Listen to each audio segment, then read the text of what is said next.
Welcome to my channel. तो आज के वीडियो में हम बात करने वाले हैं इनपुट बफरिंग के बारे में। पिछले वीडियो में हम ये चीज़ें देख चुके हैं बहुत अच्छे से। इसके नोट्स आपको डिस्क्रिप्शन बॉक्स में मिल जाएंगे, सो डोंट वरी। अब आप ध्यान दो कि इनपुट बफरिंग क्या होता है। अब एक चीज़ ध्यान दो, लेक्सिकल एनालिसिस ही या लेक्सिकल एनालाइजर एक ऐसा फेज होता है जो कि सोर्स प्रोग्राम को रीड करने का काम करता है। सोर्स प्रोग्राम को रीड करता है, स्कैन करता है। स्कैन भी बोल सकते हैं क्योंकि हम लेक्सिकल एनालाइजर को स्कैनिंग भी बोलते हैं।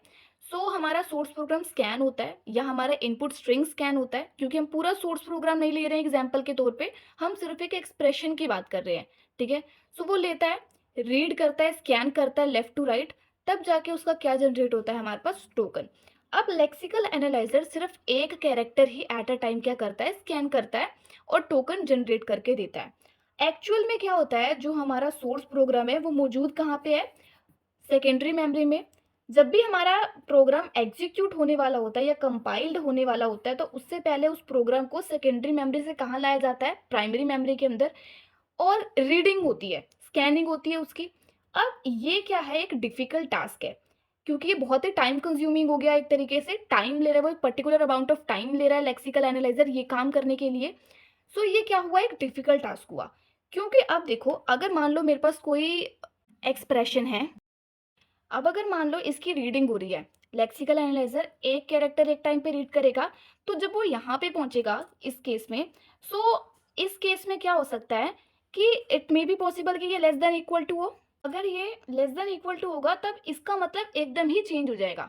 बट जब हमारा ये कैरेक्टर रीड हो रहा होगा तब हमें नहीं पता इसके आगे आने वाला कैरेक्टर कौन सा है ना। बट अगर ये इस केस में होगा तो हमको ये दोनों एक साथ रीड करना पड़ेगा। डिफरेंस समझ आ रहा है, ये सिंगल कैरेक्टर है, ये एक तरीके से मतलब बना रहा है सिंगल होके। ठीक है।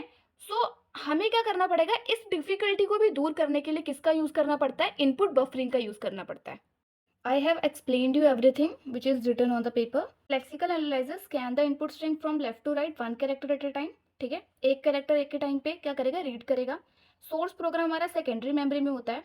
सो सोर्स प्रोग्राम को रीड करने के लिए लेक्सिकल एनालाइजर को क्या करनी पड़ती है, बहुत ही मशक्कत करनी पड़ती है। ठीक है।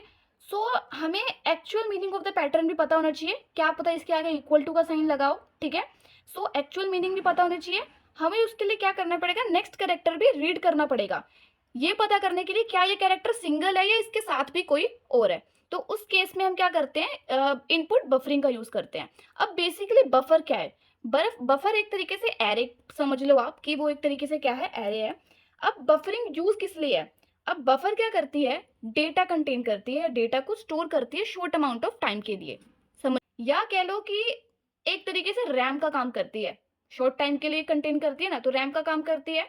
अब बफर डेटा होल्ड कब करती है, जस्ट बिफोर इट्स यूज, जैसे हम उसको यूज करने वाले हैं वैसे ही क्या करती है, बफर डेटा को अपने अंदर क्या कर लेती है, स्टोर कर लेती है। ठीक है। अब बफर क्या करेगा, मैंने पहले बताया, डेटा को स्टोर करेगा शॉर्ट अमाउंट ऑफ टाइम के लिए, जब भी क्या होने वाला है, उसका यूज होने वाला है। ठीक है, इतनी चीज समझ आई।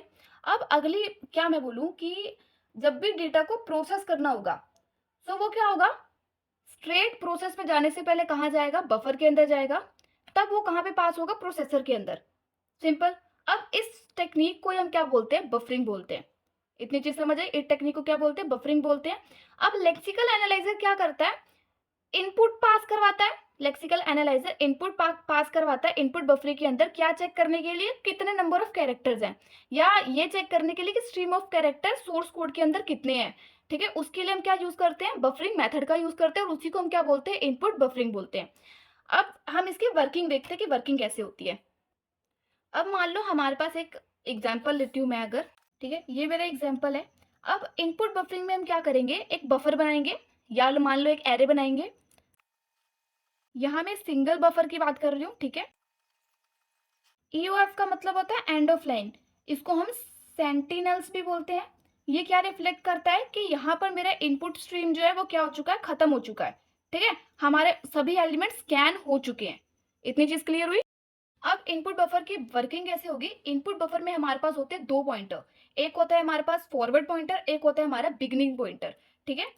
अब एट इनिशियली अगर मैं बात करूं तो both the pointers point two the first character of the input string. ठीक है, कि जो हमारा बिगिनर पॉइंटर होगा और जो हमारा फॉरवर्ड पॉइंटर होगा, वो दोनों कहाँ पे होंगे, हमारे इनिशियली पहले कैरेक्टर पे होंगे, ठीक है। अब वन बाय वन क्या होगा, बिगिनर पॉइंटर तो हमारा यहीं पे रहेगा, लेकिन फॉरवर्ड पॉइंटर क्या होता जाएगा, हर कैरेक्टर पे मूव करता जाएगा और हर कैरेक्टर को रीड करता जाएगा, ठीक है।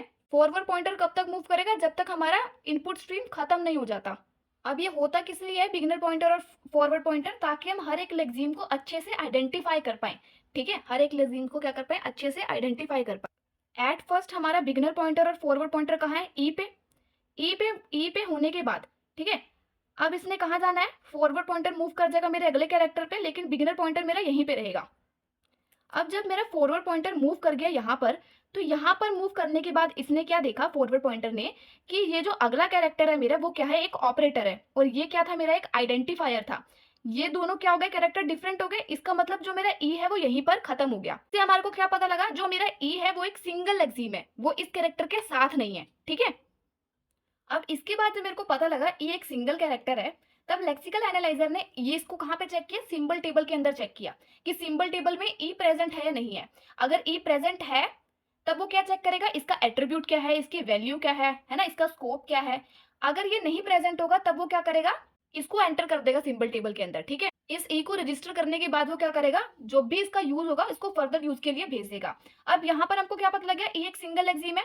अब इसके बाद पॉइंटर कहाँ शिफ्ट कर जाएगा, अगले एलिमेंट पे। जब पॉइंटर मेरा इस एलिमेंट पे शिफ्ट कर गया, इसके बाद अब मेरा टोकन जनरेट हो गया कि मेरा जो ई है वो क्या है, एक सिंगल एक्सिम है, यानी आइडेंटिफायर है। इसके बाद मेरा बिगिनर पॉइंटर भी कहाँ आ गया, इक्वल टू पे, फॉरवर्ड पॉइंटर भी कहाँ आ गया, इक्वल टू पे। अब इसके बाद क्या हुआ, अब मेरा फॉरवर्ड पॉइंटर फिर से मूव किया ये चेक करने के लिए कि ये इक्वल टू सिंगल है या इसके साथ भी कोई और है। तो यहाँ पे गया फॉरवर्ड पॉइंटर मेरा आ गया यहाँ पे। जब मेरा ये यहाँ पे आया तो इसने क्या देखा कि एम क्या है, एक आइडेंटिफायर है, लेकिन ई मेरा क्या था, एक ऑपरेटर था। मतलब ये दोनों डिफरेंट है। तब यहाँ से मेरे को क्या पता लगा कि जो मेरा इक्वल टू का साइन है वो क्या है, एक सिंगल लेक्सिम है, सिंगल लेक्सिम है, और ये क्या है, एक ऑपरेटर है, और सिंगल ऑपरेटर, इसके बाद वाला इसके साथ नहीं है। अब इसी तरीके से क्या होता जाएगा, बिगिनर पॉइंटर अब यहाँ पर आ जाएगा एम पर, और फॉरवर्ड पॉइंटर भी कहाँ पे है, एम पर है। फॉरवर्ड पॉइंटर अब चेक करेगा अगला ऑपरेटर, वो क्या देखेगा, अगला ऑपरेटर है, एम आइडेंटिफायर है, दोनों क्या है, अलग है, तो मेरा एम क्या है, एक सिंगल लेक्सिम है। उसी तरीके से जब ये यहाँ पर आ जाएगा बिगिनर पॉइंटर और फॉरवर्ड पॉइंटर, अब ये फॉरवर्ड पॉइंटर कहाँ जाएगा, यहाँ जाएगा, ठीक है, यहाँ जाएगा। अब एस्ट्रिक का साइन है ऑपरेटर ऑपरेटर, यानी कि ये ऑपरेटर क्या है, साथ में है, ये सिंगल लेक्सिम नहीं है। अब ये क्या हो चुके हैं, डबल हो चुके हैं, तो इन दोनों को क्या करेगा, साथ में रीड करेगा। इस तरीके से हमारे पास क्या होगा, इस तरीके से हमारा सभी के लिए ही क्या होता जाएगा, हर एक कैरेक्टर रीड होता जाएगा, स्कैन होता जाएगा और टोकन बनता जाएगा, ठीक है। तो इस तरीके से हम क्या करते हैं, इनपुट बफरिंग की वर्किंग होती है। इस तरीके की सिग्नल बफरिंग में एक प्रॉब्लम होती है, अगर मेरे लेक्सिम का साइज बहुत बड़ा होता है तब वो क्या करता है, तो उस केस में जो मेरी बफर की बाउंड्री होती है वो क्रॉस हो जाती है, और मुझे क्या करना पड़ता है, दूसरा बफर लेना पड़ता है, और मुझे दोबारा ओवरराइट करना पड़ता है जो फर्स्ट पार्ट को। सो इस प्रॉब्लम को ओवरकम करने के लिए क्या यूज करते हैं, हम टू बफर स्कीम का यूज करते हैं।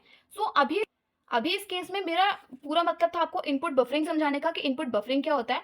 होप आपको समझ आ गया हो। One buffer scheme, two buffer scheme, exam point of view से देखूं तो इतना इंपॉर्टेंट नहीं है, आपको समझना था कि इनपुट बफरिंग क्या होती है, सिर्फ एक ही टॉपिक था सिलेबस के अंदर, ठीक है। होप ये आपको समझ आ गया होगा।